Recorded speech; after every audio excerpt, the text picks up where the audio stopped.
Big boss Malayalam season 6 live അപ്ഡേറ്റ്സിലേക്കാണ് പോകുന്നത്. യമുന ചേച്ചിനെ ഇപ്പോ കൺഫെഷൻ റൂമിലേക്ക് വിളിപ്പിച്ച് ഇന്നലെ ജിൻഡോ നടത്തിയ ഒരു പരാമർശത്തെ കുറിച്ച് ബിഗ് ബോസ് ചോദിക്കുകയുണ്ടായി.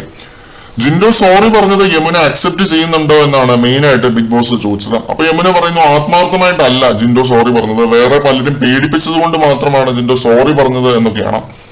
ഈ ഒരു വിഷയത്തിൽ നമ്മുടെ അഭിപ്രായം ഇന്നലെ പറഞ്ഞിട്ടുണ്ടായിരുന്നു.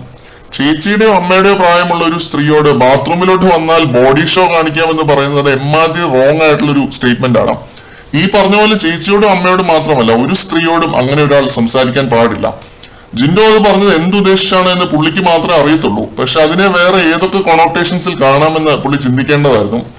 വേറെ പലരും അങ്ങനെ ചിന്തിച്ചിട്ടാണ് സംസാരിക്കുന്നത്. ബിഗ് ബോസിൽ നിന്നല്ല, എല്ലായിടത്തും ഒരു സെന്റൻസ് നമുക്ക് ഏത് രീതിയിൽ വേണമെങ്കിലും ഫ്രെയിം ചെയ്ത് പറയാം, എന്ത് വാക്കുകൾ വേണമെങ്കിലും യൂസ് ചെയ്യാം. ആർട്ടിക്കുലേഷൻ അഥവാ ഉച്ചാരണം എന്ന് പറയും. അത് ജിൻഡോയ്ക്ക് നേരെ അറിയില്ല എന്നാണ് തോന്നിയിട്ടുള്ളത്. എന്തൊക്കെയോ പറയാൻ ശ്രമിക്കും, പക്ഷെ അത് വേറെ എന്തൊക്കെയോ ആയി പോകും. ചായ ഉണ്ടാക്കുന്നവർ നല്ലപോലെ ഉണ്ടാക്കണം, ഇവിടുത്തെ പണിക്കാർ എന്നൊക്കെ ഒരു സ്റ്റേറ്റ്മെന്റ് ഒക്കെ ജിൻഡോ ഇതിനു മുമ്പ് പറഞ്ഞിരുന്നു.